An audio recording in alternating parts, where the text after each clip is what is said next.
He tratado de hacer un trabajo en el cual las personas, la población, se dé cuenta del peligro de la radiación atómica en el mundo. Y me refiero en el mundo porque esta radiación afecta no nada más a las personas que están cerca de los lugares de peligro.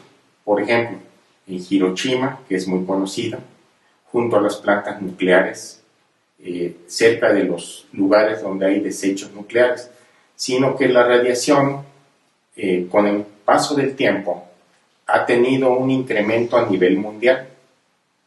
La última fase de radiación muy alta fue la de Fukushima, que casi todas las personas conocen. Pero la radiación empezó a darse desde los años 40 con las primeras pruebas atómicas. Ustedes recuerdan que pues, la primera prueba nuclear se hizo en los Estados Unidos. Fue la bomba Trinity. Y un poco después, 2 semanas después, fue cuando lanzaron las bombas de Hiroshima y Nagasaki.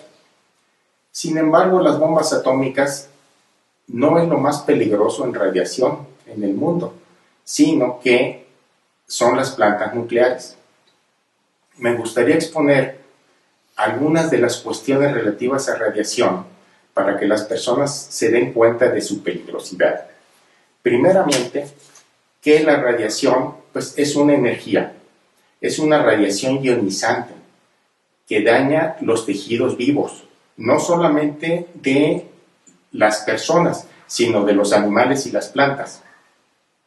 De esta manera afectan todos los seres vivos que existen en el planeta. Los isótopos, la radiación natural siempre ha existido, es una radiación que le llaman de fondo, pero es una radiación mínima. ¿En dónde la vemos? Pues la vemos, por ejemplo, en el granito, que contiene algo de radón, que es radioactivo. La vemos en la nuez de Brasil, que tiene unas pequeñas dosis de radiación. El plátano tiene radiación, el potasio 40. El tabaco tiene radiación, que es el plutonio 210, y que pudiera influir inclusive en la aparición de cáncer de pulmón, no solamente con los otros carcinógenos que tiene el cigarro. Bueno, la radiación entonces ocasiona daños en los seres vivos. ¿Pero cómo los ocasiona? Una es la aparición de tumores malignos. Por ejemplo, la aparición de leucemia, de cánceres sólidos, de cáncer de cerebro, de pulmón y de cualquier parte del organismo. También el daño directo a las células del organismo, es decir, a las células del cuerpo, sobre todo a las que se reproducen más rápidamente. ¿Cuáles son estas? Pues son la médula ósea y las células intestinales y gonadales. Son las que se afectan con más rapidez. Como médico, me tocó ver los casos en los cuales por la radioterapia, por ejemplo, se dañaba la piel en algunas personas. La radioterapia, es decir, la radiación, tiene una función benéfica también, es el tratamiento del cáncer, pero aún ahí tiene efectos secundarios.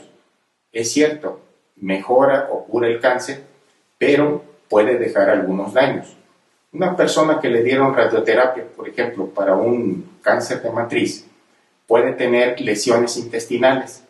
¿Cuánto duran? Toda la vida. Esas personas pueden tener diarrea. No todos la tienen.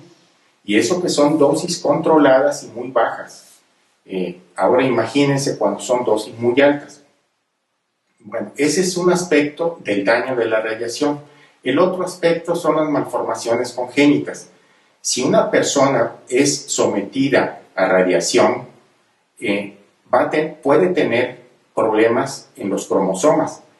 Esto le da problemas a la descendencia, es decir, los hijos de esta persona que fue sometida a radiación pueden tener malformaciones congénitas, pero no solamente es eso, sino que este problema se transmite a los hijos y a los nietos y a los bisnietos, es decir, se transmite en todas las generaciones, es algo que ya queda grabado en el esquema genético y no puede ser borrado. Ese es el peligro, es un peligro eterno entonces para los que fueron afectados. Esto lo hemos visto, por ejemplo, en las personas, en los soldados que fueron a las guerras de Irak o en Kosovo, en donde ha habido uranio, o el uranio empobrecido en Irak también, en otras regiones, en donde cuando regresan los soldados, sus hijos han nacido en muchas ocasiones con malformaciones congénitas.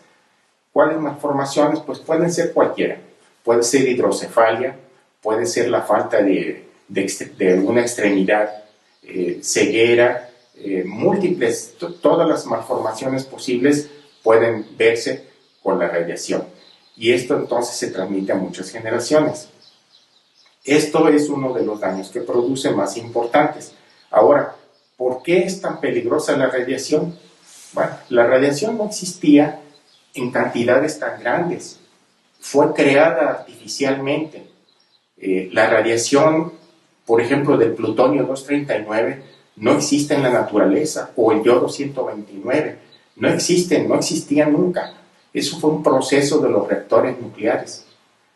¿Cuál es el peligro? Miren, les voy a explicar. Un grano de azúcar mide aproximadamente 1 milímetro. Bueno, la milésima parte de ese grano de azúcar es una micra. Basta una micra de plutonio 239 que se introduzca al organismo para producir cáncer, por ejemplo, de pulmón, si es que lo respiran. Sí. Estamos hablando de la milésima parte de un grano de azúcar. Ahora, no es solamente que produzca el problema. ¿Cuánto dura haciendo daño es esta partícula de plutonio 239? Bueno, pues su vida media es de 24.500 años. Entonces, como se requieren de 10 a 20 periodos de desintegración, quiere decir que durante alrededor de medio millón de años, esta partícula va a ser causante de cáncer si llega a un organismo vivo. Esta es la importancia de todas estas situaciones de la radiación, la gran permanencia de estos elementos en la Tierra. No hay manera de eliminarlos, no hay transmutación, por lo menos hasta el momento. Hay reciclamiento que no es suficiente. Ahora, le voy a explicar algunas cuestiones ya prácticas y sobre todo referentes a nuestro país que pueden dañarnos, o algunas que ya nos dañaron. En el año 1986, que fue la tragedia de Chernobyl, hubo un embarque de leche radioactiva que Irlanda quería vender a Brasil. El embajador brasileño, el embajador de México en Brasil, se dio cuenta de este problema y advirtió al embajador, al subsecretario de Relaciones Exteriores, Alfonso de Rosenthal, que estaba en México, advirtió que esta leche era peligrosa, que Brasil la había rechazado. ¿Por qué? Porque tenía radiación proveniente de Chernobyl. La nube radioactiva afectó los campos. Estos campos tienen pasto, las vacas comen pasto, y entonces este alimento pasó a la leche.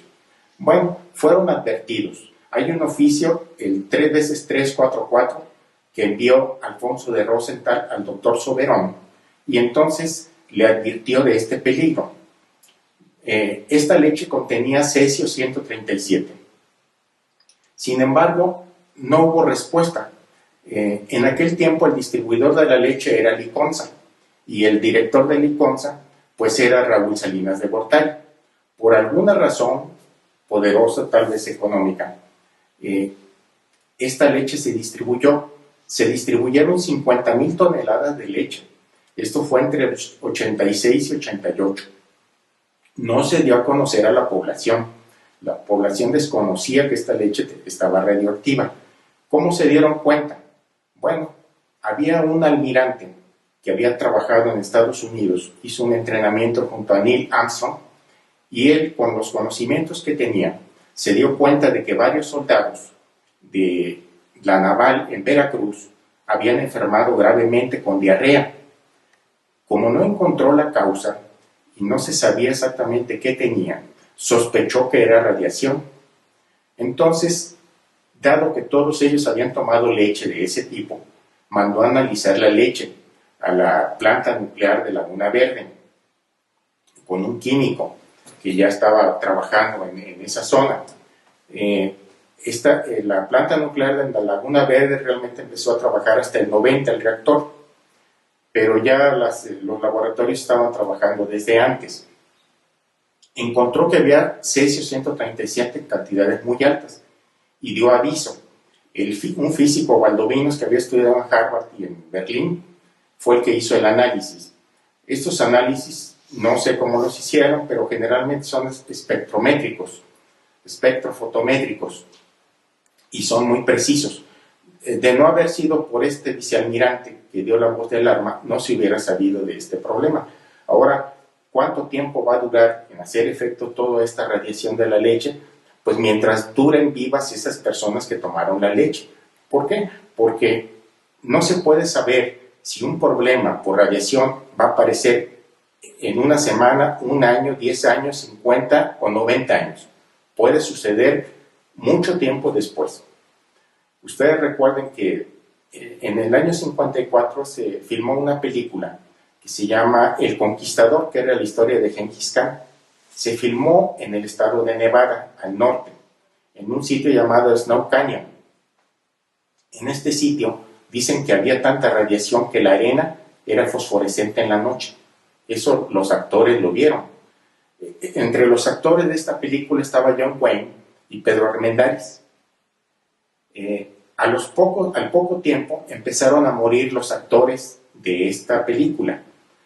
De 200 actores, hasta la fecha, 150 murieron de cáncer. Pedro Armendáriz tuvo cáncer renal metastásico. John Wayne tuvo un cáncer de estómago. El productor de la película, el de la música, todos tuvieron cáncer. Es decir, murieron 150 de 200 personas. Y eso que esta zona estaba a 200 kilómetros del sitio NTS, donde habían hecho pruebas nucleares los americanos. Hicieron más de 900 pruebas nucleares. Muchas de ellas fueron atmosféricas, porque fue hasta que Linus Pauling promovió que no hicieran esto, que las prohibieron en el año 63. Esto pues nos lleva a pensar que todos estos sitios de radiación desaparecen del mapa del mundo. ¿Cuándo podrá ser habitada la región de Snow Canyon o el norte de Nevada y sur de Utah? Nunca, porque pues son cientos de miles de años los que se necesitan. Miren, la zona de Chernobyl se determinó que toda esa zona, que corresponde aproximadamente al tamaño de Holanda, no podría ser utilizada para fines agrícolas, ni para fines de crianza de animales, ni siquiera para la vida, durante 100.000 años. Entonces ustedes se dan cuenta que estamos hablando de cantidades inmensas de tiempo.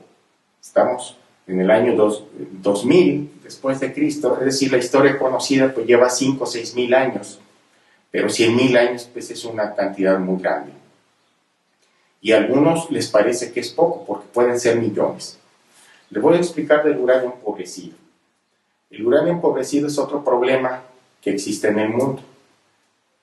Cientos de toneladas se vertieron de uranio empobrecido en Irak, en Libia, en Kosovo, en Montenegro y Serbia.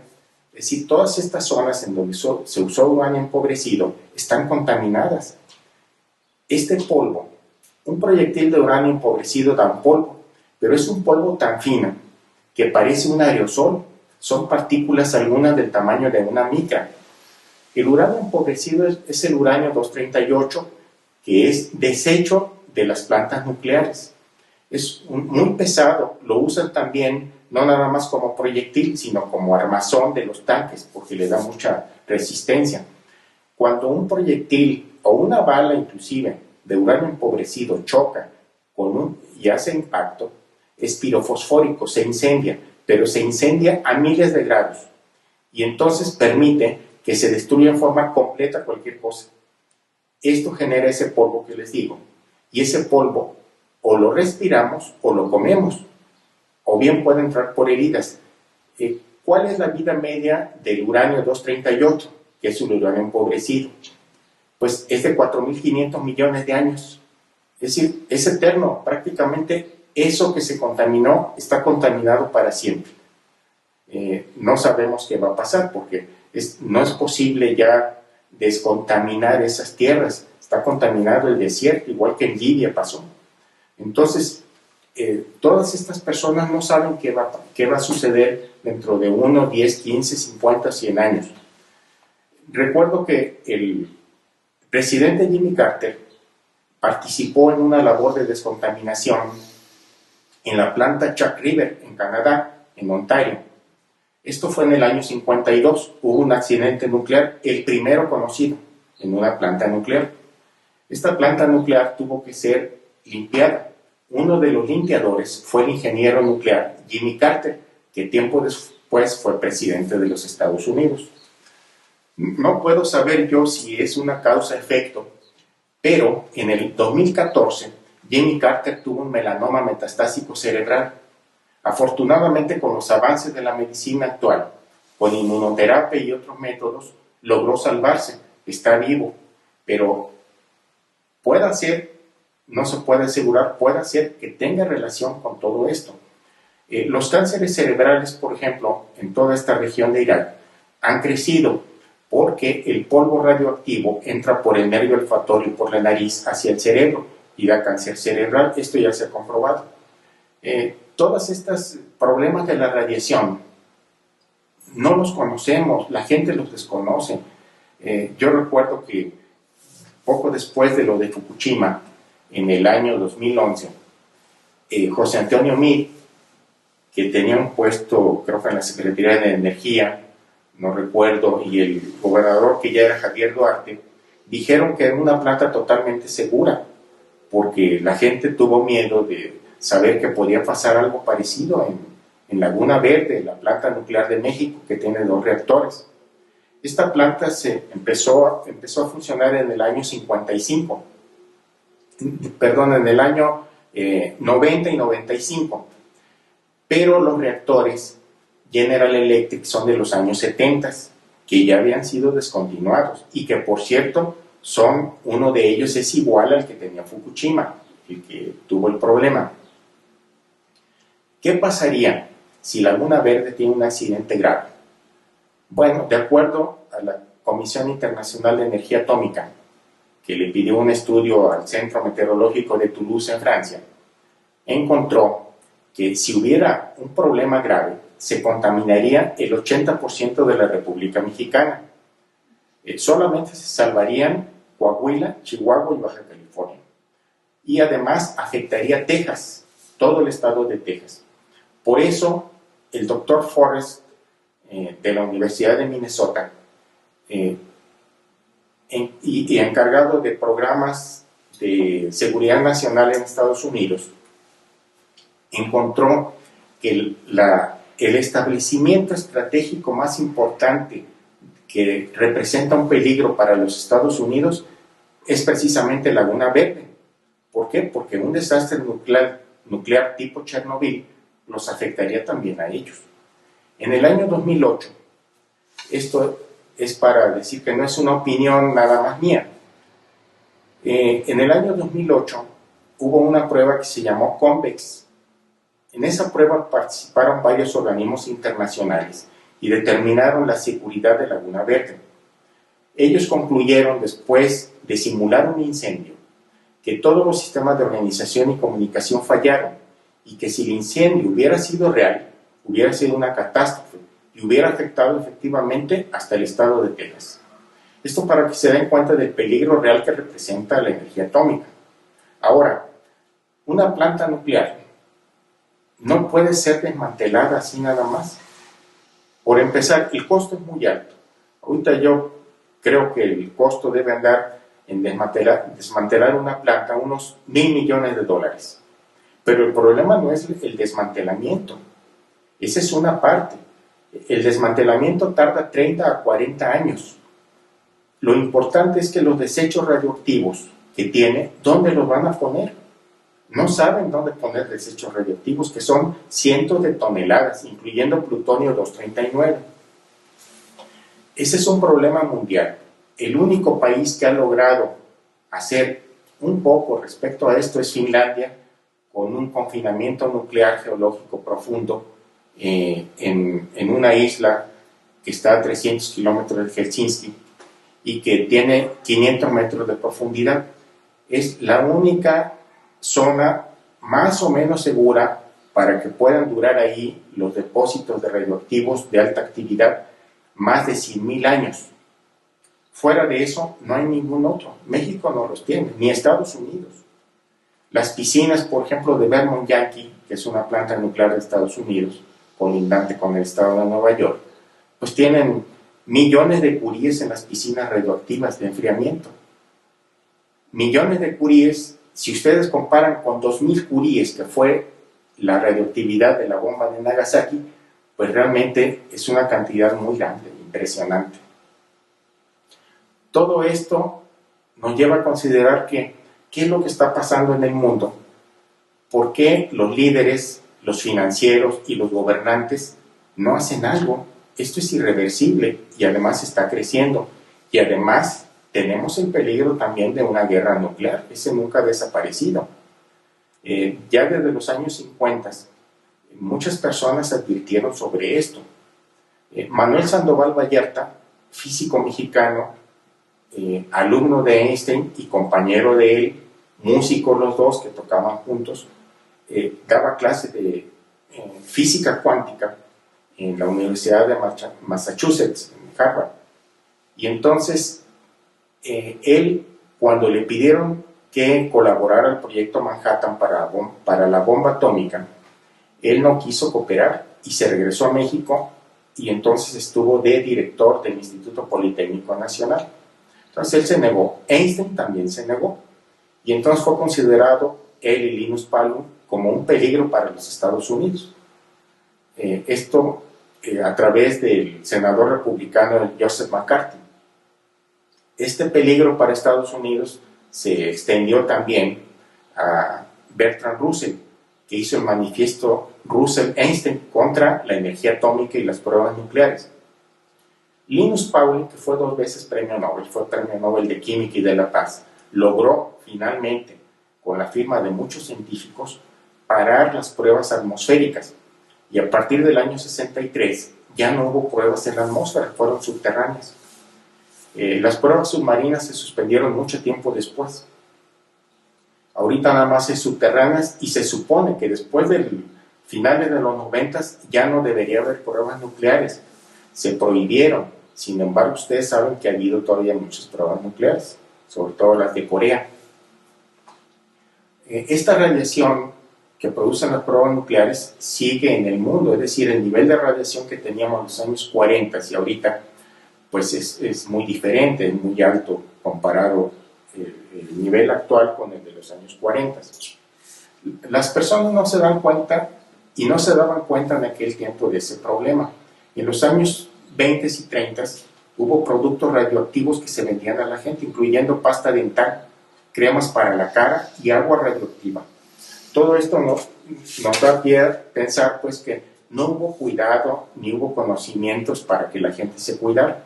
Y ahorita estamos en esa perspectiva. La gente sigue sin saber exactamente qué es.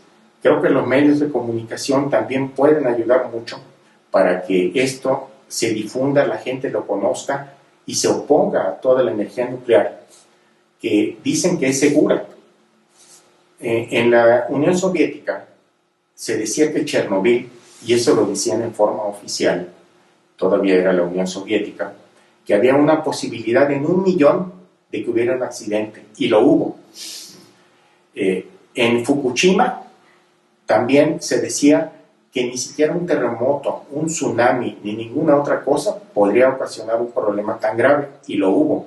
Eso quiere decir que en las más de 400 plantas nucleares que hay en el mundo pueda suceder. De hecho, se ha previsto por los físicos y los estadísticos que existe un 50% de posibilidades de que exista otro accidente como el de Chernobyl antes del año 2050. Esto además de otros accidentes menores que pueda haber. Los Estados Unidos ya tuvieron un accidente grave, que fue el de la isla de las 3 millas, 3 miles.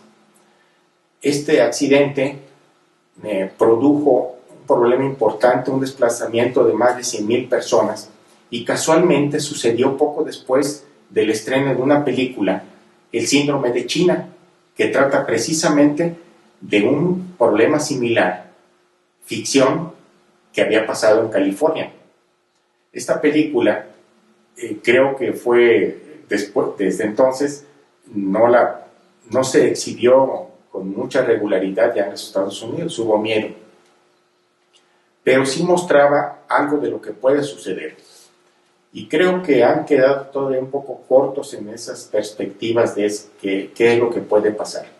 Se requiere que los gobiernos, los científicos y los medios de comunicación estén unidos y conscientes de qué representa la radiación para la humanidad y para los seres vivos, para poder ejercer algunos efectos benéficos para que esto lo paren, para que esto no suceda más. Voy a leer parte de una carta de los derechos de las generaciones futuras que hizo Jacques Cousteau, el investigador submarino y ecologista. Esta carta la hizo en el año 79. Ustedes saben que Jacques Cousteau estudió el fondo del mar.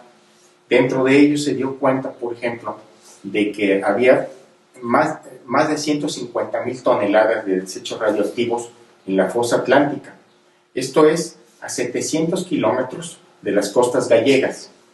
Pero lo importante es que descubrió que todos estos bidones radioactivos, que son como toneles con radiación de alta actividad, eran metálicos, de un metal grueso, estaban totalmente deshechos y la radiación ya no estaba ahí. Es decir, los desechos radioactivos desaparecieron diluyéndose en el mar.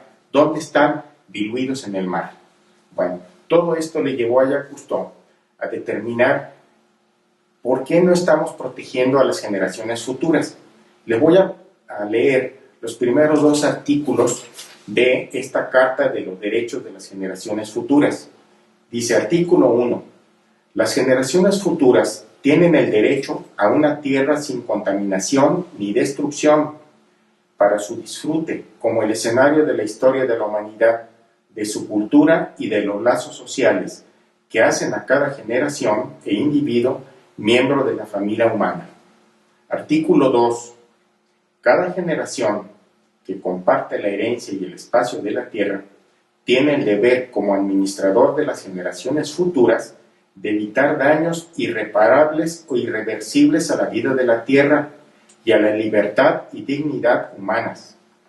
Voy a leerles también el artículo 3. Dice, es por lo tanto responsabilidad fundamental de cada generación mantener una vigilancia constante y evaluación prudente de los disturbios tecnológicos y modificaciones adversas que afecten la vida en la Tierra.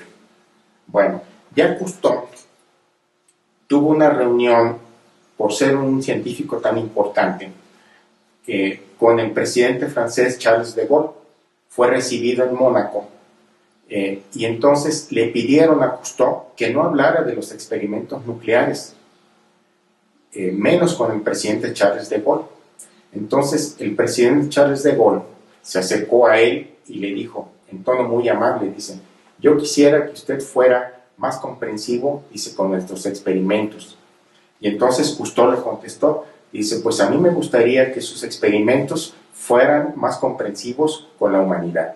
No solamente son los científicos o algunas organizaciones civiles las que han alertado sobre el problema de la humanidad y del mundo.